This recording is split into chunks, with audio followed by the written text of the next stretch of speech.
The Tom Woods Show, episode 2231. Prepare to set fire to the index card of allowable opinion.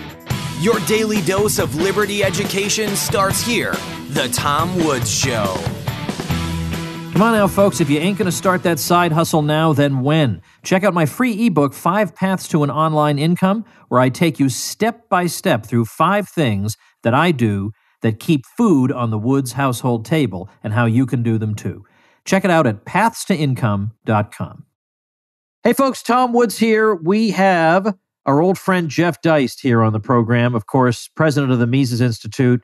And Jeff just gave a talk in Prague that I thought might be of some interest to you folks. We'll talk about that a bit. But first, Jeff, what was the event that you spoke at? Like, who sponsored it? What was the idea behind it? Well, it's interesting. I have been following in the periphery this idea of private cities and private governance and some of the various models which people have tried to put into effect for several years now. I'm sure a lot of your listeners have heard of Liberland and Vitjaleka. I'm sure a lot of your listeners have heard of the Free State Project up in New Hampshire. A lot of your listeners may have heard of the Prospera Project, which is down in an island off of Honduras. It's called a ZA, which is the Spanish acronym for a Zone of Economic Development, which was something that was constitutionally created under the Honduran Constitution. And I'm good friends with Joel Baumgar and Trey Goff. Joel is a state rep in Mississippi. Trey works for him sort of as a chief of staff. And they have some other people involved in that project down in Honduras. So I've been following that. It took a little bit of an unpleasant turn when the new Honduran president was elected last year. And she's the wife of a former Honduran president and is pretty hostile to the ZA concept and sort of views it as these outsider white Bitcoin tech bros, are going to come into Honduras and do what they want. So there's a little bit of tension there, but they're proceeding apace. And then, of course, a friend of mine, a gentleman named Titus Gebel, who is, I believe, originally from Germany, perhaps Switzerland, but he wrote a great book called Free Private Cities, which is really fascinating and is behind the organization called Free Private Cities. He's also with the Seasteading Institute, which is an organization dedicated to building these communities offshore, beyond territorial waters of any particular government. Patrick Friedman, who is the grandson of Milton Friedman, he's either the son or the nephew, I'm not sure, of David Friedman. So he's been involved with that, also with Titus. So I've been sort of on the periphery of all this. I was a little surprised when they asked me to speak simply because, a lot of their movement surrounds itself with the idea of being an expatriate or a digital nomad, someone who lives, outside of their country of birth or whatever, and that the Mises Institute is a little bit more on the theoretical and the Rothbardian end of things. But nonetheless, Titus asked me to speak. And so in prepping for the talk, I went back and reread portions of Ed Stringham's great book, Private Governance. It's really a beautifully done. I believe it's Oxford Press, but it's just a fantastic little book. It's a great book. I've had both of them on the show. They're both great. And it really goes into a lot of the history of court systems, for example. I made this point in Prague. We may not realize it, but back in Adam Smith's time, just I don't want to say peasant, but just an average Scotsman or Englishman could avail himself of several different courts. In the event of a dispute, there were common law courts and chancery courts and local manorial courts. And, there was a choice of law to an English peasant a couple of centuries ago that we don't have in the United States today. So basically, Titus asked me to speak. And when I went over there, I realized on day one, and I made a trip to Prague out of it and not so bad, but I realized on day one, it was definitely the thrust of the conference was in more, I guess what we could loosely say is a left libertarian direction, which is all about sort of self-actualization, emancipation. I mentioned the idea of being a digital nomad, this idea that we all need to be loosed of any constraints, including national or political ones. And that's not my worldview. And so I came at it very differently. I said, look, we can talk about parallel structures. And that's great because parallel is not a scary word like private. Parallel means coexisting peacefully. It means if you like your government, you can keep it. People who have no objection whatsoever to, let's say, the private governance of the Roman Catholic Church or the British Historical Trust, the biggest landowner in the UK, or the Dallas Cowboys. or Google or Twitter. People have no problem with the idea of these organizations having private internal governance, owning vast amounts of land, owning real estate, having lots of money, a bigger GDP or bigger revenue than a lot of countries' GDP. But somehow when you start talking about privatizing even their local police or something, people flip out. They just have this really negative reaction to privatization of government services because that conjures up for them some sort of corporatist dystopia. So I like the idea of parallel structures. I thought that was a great theme. But so many of the speakers were sort of talking about escaping. They had an escapist quality to it. Though, we need to build something new. We need to find these intentional communities. And so my talk centered around the idea that, hey, look, these communities already exist everywhere. We just have to identify them and coalesce around them because these large, sclerotic Western welfare states, as we all well know, are going to break up of their own accord. They're not sustainable.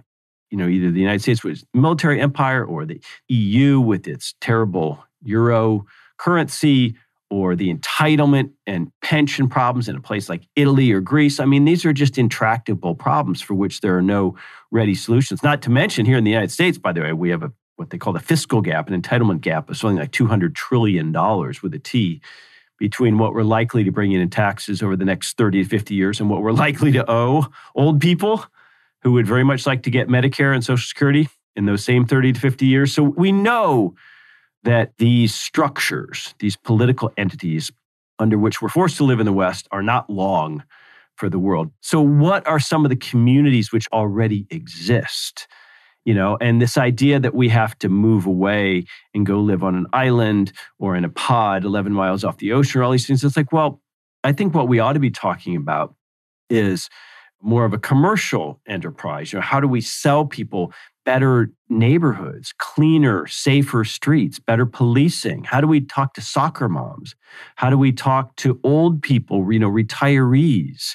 What can we learn from communities like the Amish and the Mennonites in portions of the U.S. Midwest? In other words, what sort of communities and models already exist that could sort of become the axis for a new private, hopefully, or semi-private system after some sort of dissolution of these big Western states? And number two, beyond just identifying or coalescing around these existing nations within a nation, that's a term I like, Rothbard used it, nation as opposed to state.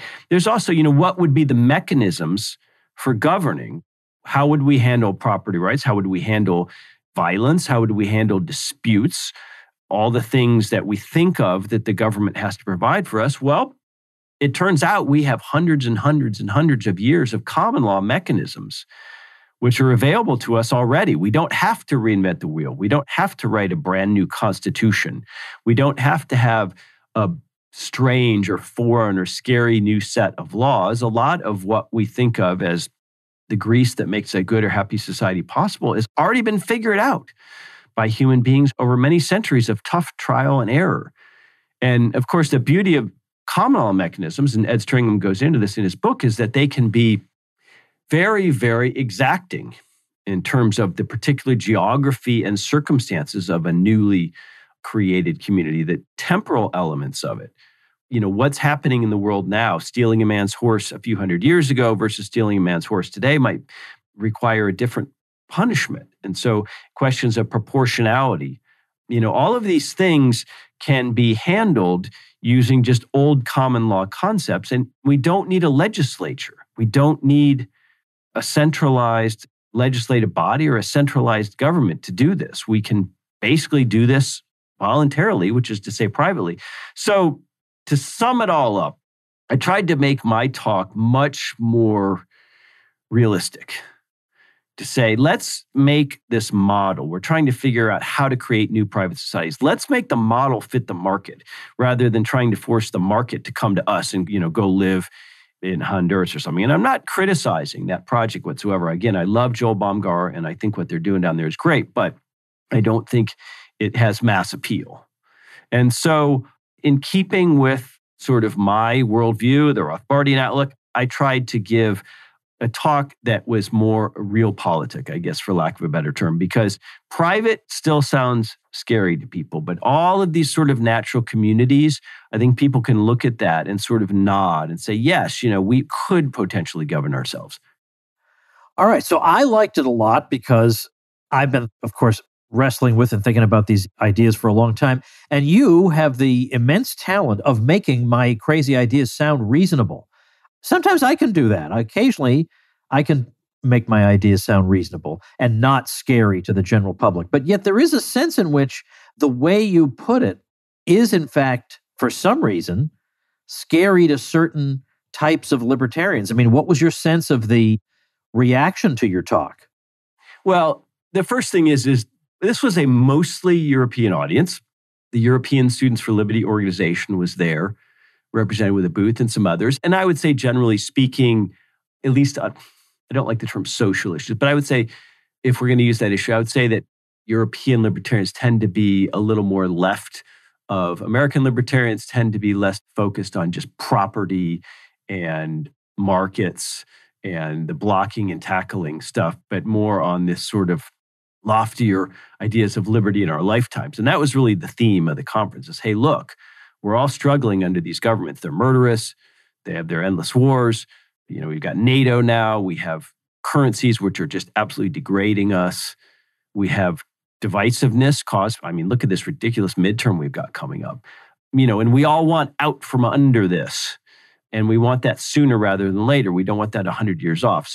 But it might be 100 years off. So that's challenge number one is, do you have the willingness to try to move towards something that you may not enjoy in your lifetime? And you can apply that to any number of things, building a business, putting some money away for your family, planting trees, all kinds of things that might not manifest until you're gone. And number two, while I watched some of the younger people in the audience squirm uneasily in their chairs, I said, well, the oldest and most enduring form of private governance is the family. Because that's pretty much just private and you get to do what you want. And, the best thing you can do, or maybe the fastest thing you can do, is have some kids. So be sure as you're thinking about seasteading or becoming a perpetual traveler or a digital nomad or working in the Bitcoin space or whatever it might be, and you're going to all these conferences, don't forget, to meet someone and have kids along the way. So that was definitely, I think that helped me to stand out. Yeah, wildly controversial.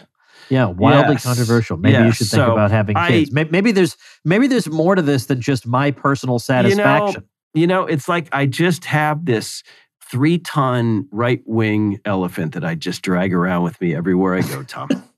But honestly, that right-wing elephant gets less right-wing in a sense, in that the things we say that are supposed to be controversial were just such obvious commonplaces until recently that it's unbelievable what actually gets people irritated here. Now, there are two different sorts of groups we have to deal with if we're trying to spread the ideas that you were trying to spread in that talk.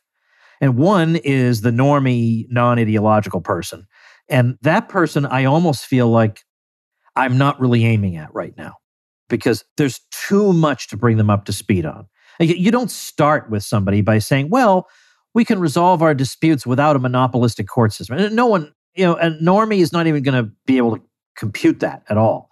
I can spread that idea to somebody who is a, quote, let's say, limited government person, because I can get them to understand that if they're going to be consistent with what they already believe, well, they should think about this because probably they just haven't before, and then, maybe they might.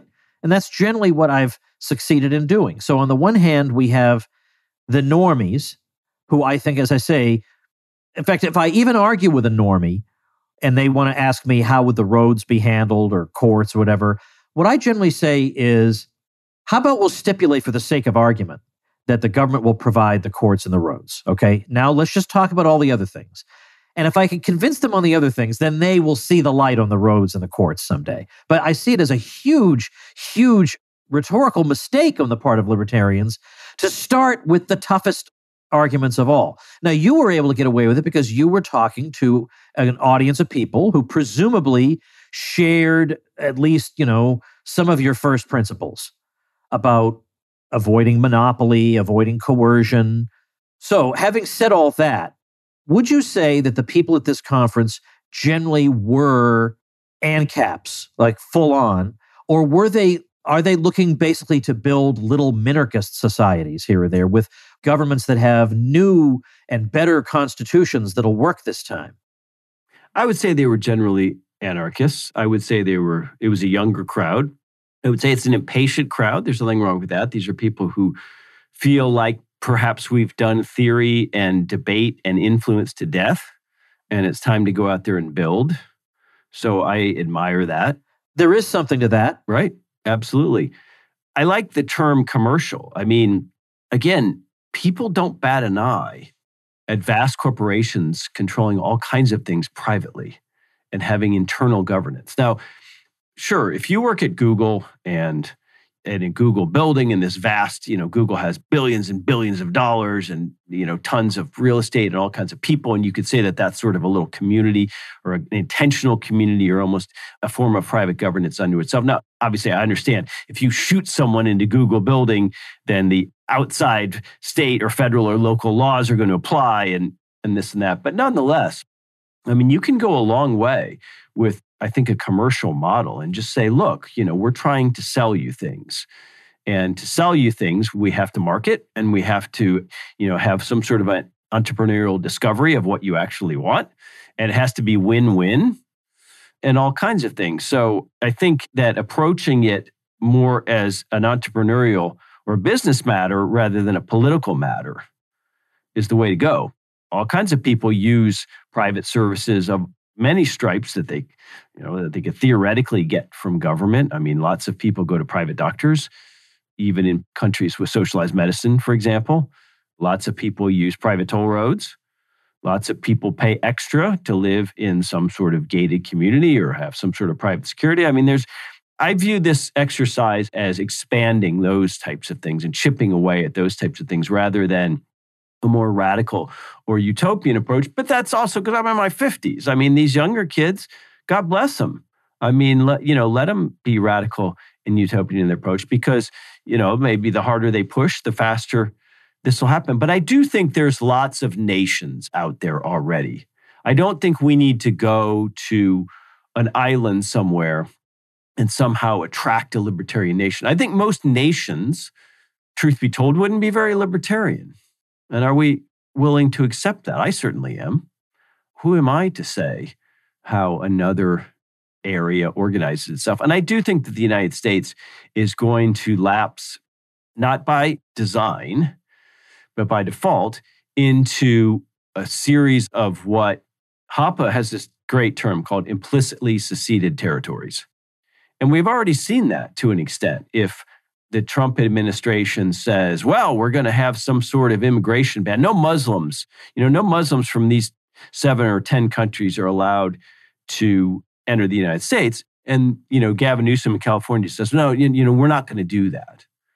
We're not going to enforce that. We're going to ignore that or tie it up in court or whatever we do. I mean, that's just a small example of what I think is going to grow much, much bigger and larger. And if you notice, during COVID, which presumably was a great opportunity for the most centralizing organizations, not just in DC and the CDC and HHS and, the American organizations that attempt to be the bosses of so-called public health, but even on the world scale, the WHO, the UN, I mean, they all pretty much failed to project authority, single authority worldwide. And so countries lapsed into their own COVID policies, which were more, geographically appropriate. And within the US, we saw a variety of COVID policies. We saw some pretty defiant governors, and we saw some governors who were, in my opinion, criminals in that they have no legal authority to do what they did. There's no public health exception for the federal or their own state constitutions, and they ought to be in jail. And a lot of governors in between somewhere. So that's interesting to me that we had such a real-world, real-time example of what I'm hoping is this sort of future breakup. And it may not be as neat and tidy as we wish it to be. But, maybe these private city initiatives, maybe these seasteading initiatives, maybe they can be out there leading, providing a workable example. But I do think that trying to get hundreds of thousands or millions of people to move and uproot is less attractive than trying to identify, what's a nation at this point in the United States? I mean, we could identify probably 6 or 7 very easily. And within those, there's not going to be perfection. There's not going to be widespread agreement on everything. There's going to be folks with all different interests. But I mean, you could loosely certainly identify nations like SEC Nation, Bucky's Nation. You could certainly identify Cascadia, Seattle and Portland. You could certainly identify the Mountain West. I mean, where it's an overlap of cultural, political, social, geography, all these things that determine what kind of rules you have to live under rather than one size fits all from DC. So I think it's happening and I love to see it. I think it's happening much too slowly for our friends who were at this conference. Well, I kind of feel both things here, right? As I kind of depart that phase of my life in which I could be called young, and I enter that phase in which the best people can say about me is I'm not that old. That's what I've started getting more. Oh, you're not that old. I'm getting that more and more. So I feel both. I feel the pull of both things. I want immediate results and I want hard-headed practicality. I think there is a way to combine those things, of course, but I'm reminded of in the 19th century, there were various utopian communities set up, so-called intentional communities in the North. And the idea was, some of them would be socialist communities. And the idea was that we'll set up this community and everybody will see how great it is not to have private property, and other people will want to imitate us and establish their own communities along these lines. Well, as you might imagine, none of these communities lasted even 2 years. They all fell apart, so they couldn't last long enough to be much of an example to anybody.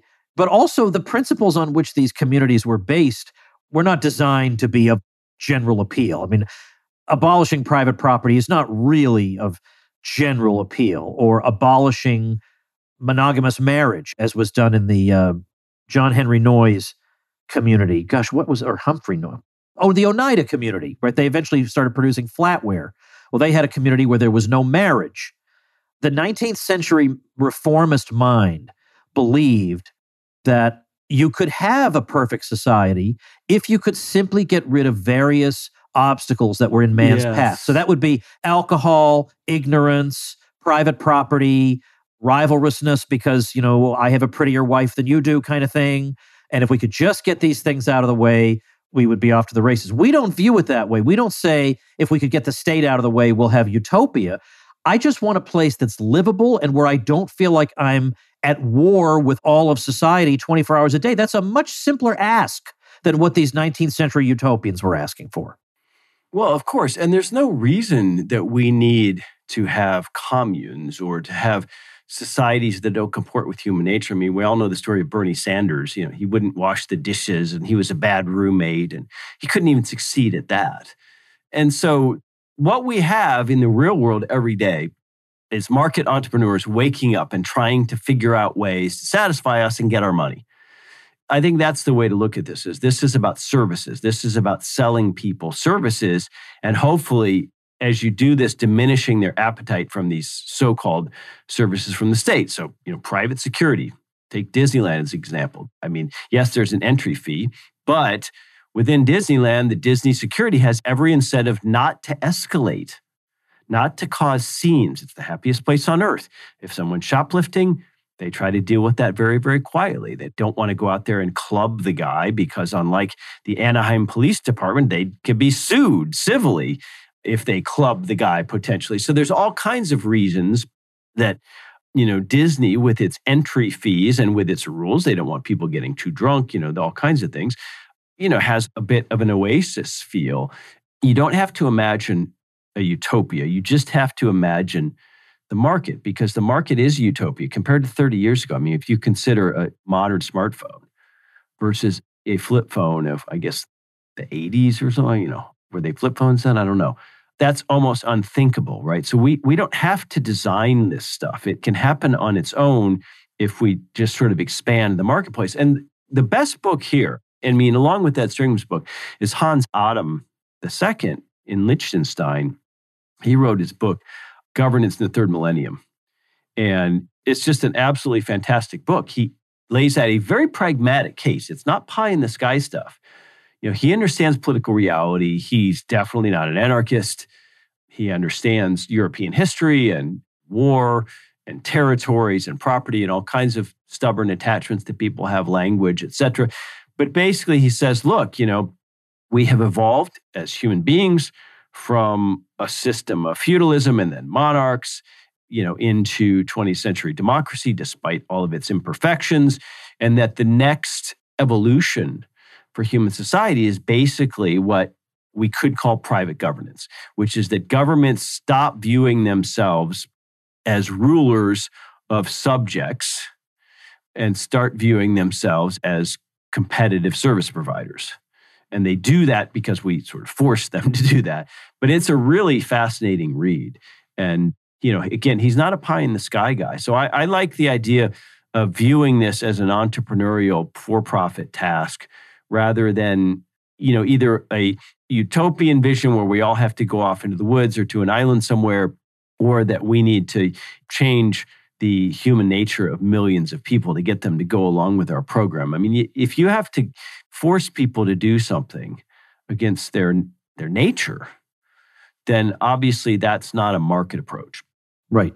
Well, I will say that one very helpful precursor to getting people to think radically differently about something is to have them feel as if the established authorities can't be trusted on anything, that they've probably been lied to, not just about current events, but also about history, that they can't trust any of the mainstream channels, and that all the sorts of things they've been warned against as being bad and terrible, they start to wonder, maybe they're not so bad and terrible. Maybe the things we're encouraged to look into are the bad and terrible things. And that's been done for us by the establishment over the past few years, even just the past few years, is they have made people willing to rethink all kinds of things. I mean, I bet there are people now who they didn't like the COVID jab.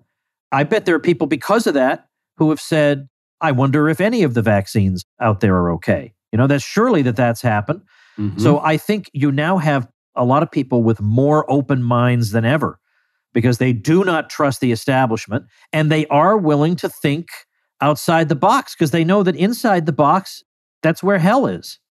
Yeah, it's so true. Maybe this is what it takes. It takes a government that has devolved to a point where not only can it not provide the things it says it can provide, like entitlements and welfare and roads without potholes and a decent dollar that doesn't inflate too much and, peace in the Middle East and all these other things that it can't produce, but that people just come to a realization that this thing isn't working. I mean, let's face it. If we had a government, let's say federal government, which was even somewhat reasonable, if we had a federal government that just, had pretty sound gold-backed dollar, maybe they engage in inflation sometimes, when there's a big budget deficit or something. And we basically had, let's say, the foreign policy of a Dwight Eisenhower. And let's say that most people still believed that you should have to work. You shouldn't just get welfare or disability without working unless you really are disabled or something like that. And that the overall tax burden was 10 or 15%. And this was all sold to us as, hey, look, we can't have people who can't care for themselves out on the street like beggars. This isn't Calcutta. We can't have little old ladies thrown out of their homes at age 90 because they run out of, you know what I mean? Just, we all got to pay in 10 or 15% of our income. Come on. Now, if that were the reality in the West, we'd probably grumble a little bit and we might say, oh, this new mayor, he didn't fix it took him 6 months to fix that freeway overpass and it made me late for work. We'd be sort of grumbling. We wouldn't have this existential daily crisis where we literally feel like there's this gigantic mafia that would imprison us or kill us if we don't go along with the program. I mean, it's pretty amazing to think about it, that just the level of how jaundiced we are relative to our own government versus, let's say, our grandparents when Eisenhower was president. It's pretty remarkable. It's a pretty huge shift in just a couple generations. Well, our friend Hunt Tooley was saying not too long ago that he really is convinced that up until the Kennedy assassination, basically everybody believed what the government told them in the U.S. And you can easily see that in the laid-back 1950s with the moderate Dwight Eisenhower, who seemed like a pretty trustworthy figure. They trusted it until that moment when some of them started to think, well, wait a minute, in this case, we're not being told the right thing. Now, today, you have half the country not believing it at any given time. At any given time, no matter, so Democrat or Republican, at any given time, half the country doesn't believe it. That's that's an incredible cultural shift in one person's lifetime. It is. It's an incredible shift. And it's an opportunity. It's an opportunity. I mean, some days I still wake up and I'm still shocked by the degree of openness we have in the online world. I mean, some days I wake up and I think, I can't believe they still sort of let this happen on Twitter or otherwise. But here we are.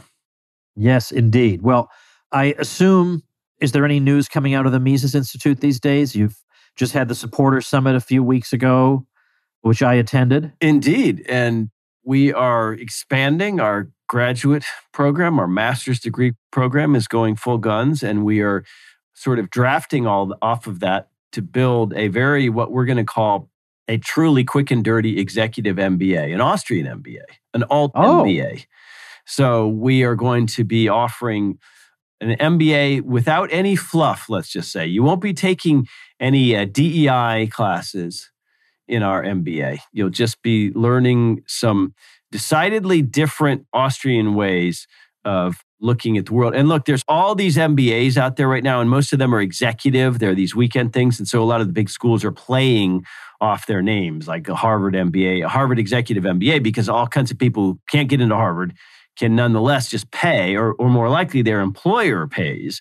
And then they go to this Harvard weekend thing and they get Harvard on their resume. And so, but a lot of these programs, they're just rehashed old content. The profs are just teaching the same old concepts about business. There's actually some very radical Austrian thinking going on about how to view business and entrepreneurship using Austrian economics as business training versus a lot of what's taught in MBA programs, which is either wrong, in many cases, or actively harmful. So we're excited about that. We're excited about bringing the world an Austrian MBA. That is really, really great news. So I'll send a note out to my list when it launches, and I'm sure there'll be some interest in those quarters. So let's see. I'm going to link to, you mentioned a few books. I want to link people to those, so I'll put them on the show notes page, tomwoods.com/2231. Thank you very much, Jeff. Thanks, Tom. All right, folks, that is another episode of The Tom Woods Show. I will see you next week. Become a smarter libertarian in just 30 minutes a day. Visit tomwoods.com to subscribe to the show for free, and we'll see you next time. Like the sound of The Tom Woods Show? My audio production is provided by Podsworth Media. Check them out at podsworth.com.